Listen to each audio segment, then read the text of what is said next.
Welcome back to the Budget Gamer channel, where we bring you critical and in-depth reviews of just about every indie game we can get our hands on, and today we're going to be taking a look at Moon Raider for the Nintendo Switch. And whether or not that is a play on Tomb Raider is yet to be determined, but the visuals, at least in the opening cutscenes, are profoundly tied to the 1901 edition of The First Men in the Moon. Spherical spacecraft gravity repulsing plates, 120-year-old classic literature coming at you in indie game format. And that is another reason I absolutely love indie games. But diverting from the original H.G. Wells story, Moon Raider is quite a bit different. Basically, someone came to the moon in H.G.'s cool spaceship, met the Queen of the Moon people, whose people subsequently turned on her, and rescued her, swept her away back to Earth, where now, after making some sweet green babies, is kind of on her deathbed. And it is up to said daughter of scientist and space queen to go back to the moon, collect gem energy, and try to hopefully save her life. And this is a lot more story than we normally get in the smaller indie games, especially in the platforming genre. And though Moon Raider is definitely a pretty straightforward classic platformer, it also takes heavy inspirations from games like Sonic and Metroid. And so if you are a classic platforming fan, you're going to probably find several, if not several dozen things that you recognize. And this is because while it is most certainly a Mega Man clone, obviously the developers were just all-around gamers back in the 80s and 90s. As you start your gameplay, you will have your regular jump and double jump, as well as your single arm blaster, but instead of holding down the button and getting a charged blast, it actually slowly transitions into rapid fire mode. And this mode does stay active while jumping, so if you need to clear out a room really quick, it's pretty helpful.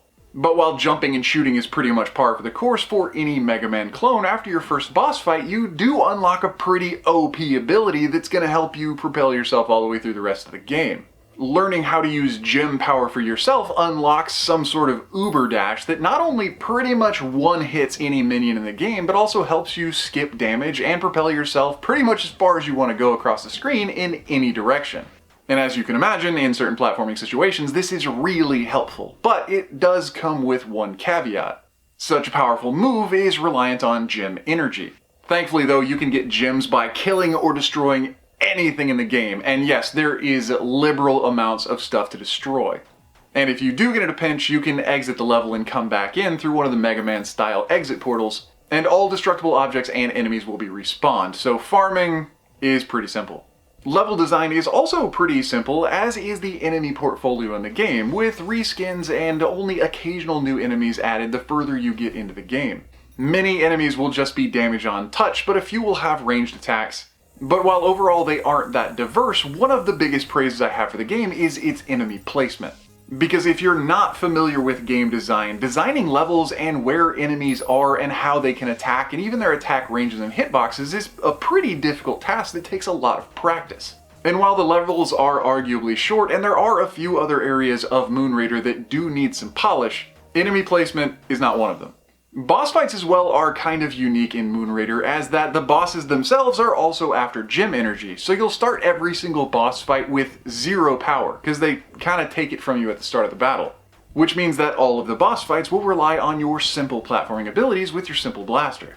But throughout your time in Moon Raider, you're not just going to be trouncing enemies and collecting gems, you'll also be trying to find hidden areas to boost your HP and also boost your gem capacity, which will allow you to take more hits, use your gem energy uber charge more often, and for longer durations, which may or may not help you find even more hidden areas.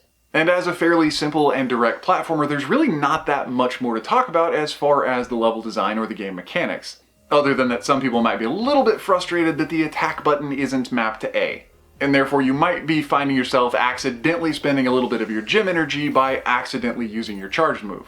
But other than that, looking at Moon Raider, at least as far as its presentation goes, this is obviously a retro aesthetic. It's got bright, vivid pixel work, and honestly, I found the levels and sprites to be really well done, at least from an artistic perspective. The soundtrack as well was really well done, only its unfortunate aspect is that it doesn't stand out, partially because its native coding into the game is incredibly low. And even if you turn the volume all the way up, it's actually still hard to hear the soundtrack. But if you do want to experience it, it's probably easiest through the pause menus. Other than that, and in consideration of the praise that I've already dumped on Moon Raider a little bit, there are some things that a gamer might want to consider before diving into Moon Raider for their time and their money. And while I normally call an indie game's length into question here, that's not really one of them. It's not a super long game, but for the price for between 3 and 5 hours of gameplay, I think you definitely get your money's worth. But one of the real issues stems from its level of polish.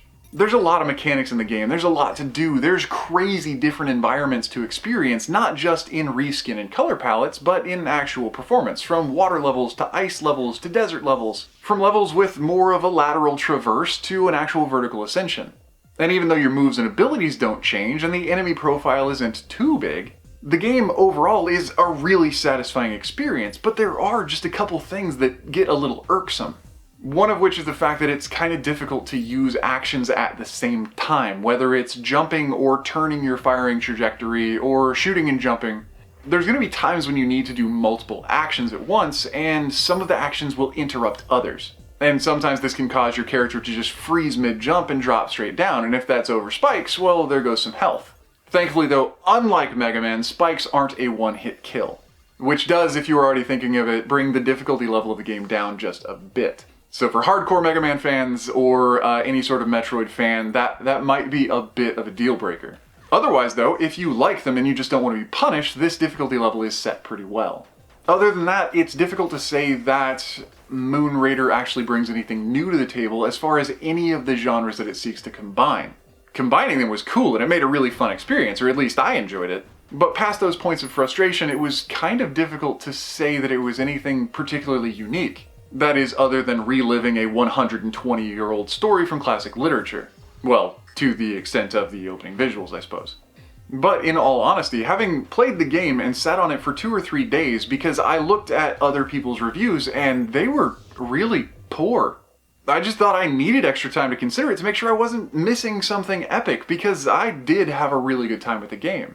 It does need a little bit of help, a couple patches and some polish, but there wasn't anything that I couldn't learn around, and because the game's difficulty curve is set so low, and you can respawn after death with quite literally no penalty at the start of any one of the short levels, even if I did get a little bit burned by a game glitch, it never really felt like I lost any progress. And so in that sense, if you are a fan of indie games, if you're a fan of trying something new, and you're not looking for some Mona Lisa of programming and game design, but you kind of just want to relive some classic retro, then if you can grab Moon Raider while it's on sale, it's gonna be a good time.